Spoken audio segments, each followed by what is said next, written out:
কি ব্যাপার, কি নিয়ে আলাপ আলোচনা করতেছো তোমরা দুজন? দেখলাম এই যে ভাই দেখতেছি আল্লাহ তাআলা কত সুন্দর করে আমাদের পৃথিবীটাকে সাজাইছে। আরে বোকা, এগুলা আল্লাহ তাআলা সৃষ্টি করে না, এগুলা সব নিজে নিজে থেকে সৃষ্টি হয়েছে। এই যে দেখতেছো এই গাছপালা, তরুলতা, নদী নালা, খাল বিল, পাহাড় পর্বত, তরুলতা, সমস্ত প্রাণী, এগুলা একটা প্রক্রিয়ার মাধ্যমে সৃষ্টি হয়েছে। আবার একসময় এগুলা সব মাটির সাথে মিশে যাবে।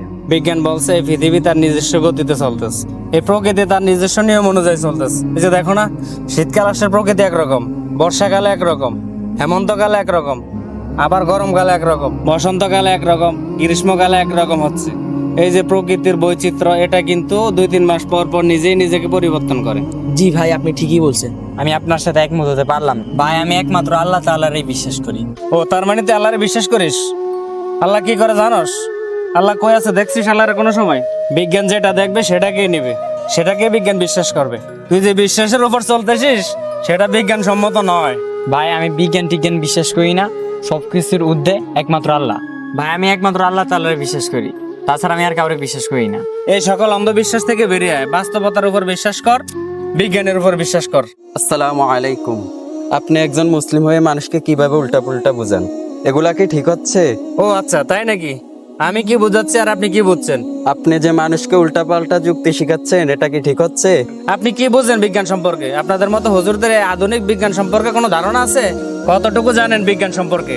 চলতে ফিরতে যতটুকু বিজ্ঞান থাকা প্রয়োজন ততটুকু আমি আপনার থেকে ভালো জানি। তাও জানেন না?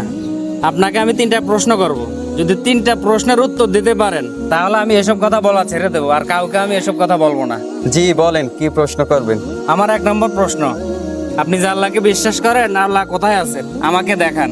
নাম্বার 2, আল্লাহ নাকি জিন জাতিকে জাহান্নামে শাস্তি দেবে।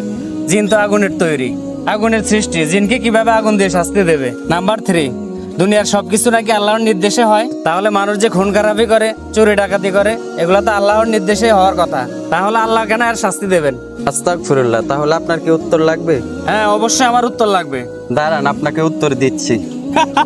হুজুর বলে দিয়ে গেছে, প্রশ্ন অন্য থাকছে। কি অবস্থা হুজুর, চেহারাটা ঘুমাটমা সবাই লেগে গেছে। আপনি আমরা মারলেন কেন? এটা আপনাকে বোঝানোর জন্যই মারা হয়েছে। এটাকে কোন ধরনের বোঝানো বলে? এটা কোন ধরনের আর কি পাইছেন? আমাকে মাইরা বোঝাতে হবে? আমি কি বুঝি না? মারছি বলে কি আপনি ব্যথা পাইছেন? হেই আমি আপনি মারছেন তো মারছেন, আবার কোন ব্যথা পাইছিনি? আপনি একটা মারে দিতে চাই, ব্যথা পাননি? ব্যথাটা কোথায় পেয়েছেন একটু দেখান তো আমারে, আমি একটু দেখতে চাই আপনার ব্যথাটা। আপনি তো মাটির তৈরি মানুষ, আপনাকে একটা ঘুষি দিলাম তাতেই আপনি ব্যথা পেলেন? আপনি যে শেষ প্রশ্নটা করছেন, সবকিছু আল্লাহ থেকেই নির্ধারিত হয়, তাহলে আমি যে আপনাকে মায়ের দিচ্ছি এটা কেন মেনে নিতে পারছেন না? এটাও আল্লাহ থেকে নির্ধারিত হয়েছে, আল্লাহর তরফ থেকেই হয়েছে। হুজুর তাহলে তো আমার ভুল হয়ে গেছে, আমি সত্যি সত্যি অন্যায় করতেছিলাম, আমি ক্ষমা চাই, আমাকে ক্ষমা করে দিবেন ভাই। আমার কাছে ক্ষমা না আছে, আল্লাহর কাছে ক্ষমা চান, আর খাস দিলে তওবা করেন। আমি আপনার জন্য দোয়া করি, আল্লাহ যেন আপনাকে ক্ষমা করে দেন। রিজবি, তুই আর রাহিম চলে যা, আমার মনটা ভালো না, আমি একটু পরে আসতেছি, যা। আল্লাহ, জীবনে অনেক গুনাহ করেছি আল্লাহ, শয়তানের ধোকায় পড়ে নিজেও নষ্ট হয়েছি, অন্যান্য মানুষকে নষ্ট করেছি আল্লাহ। তুমি আমাকে ক্ষমা করে দাও, তুমি যদি মাফ না করো আমি আর কোথায় যাবো আল্লাহ? তুমি আমাকে মাফ করে দাও আল্লাহ রব্বুল আলামিন। আমি আজকে থেকে খালি ফিরে তওবা করেছি আল্লাহ, মাফ করে দাও।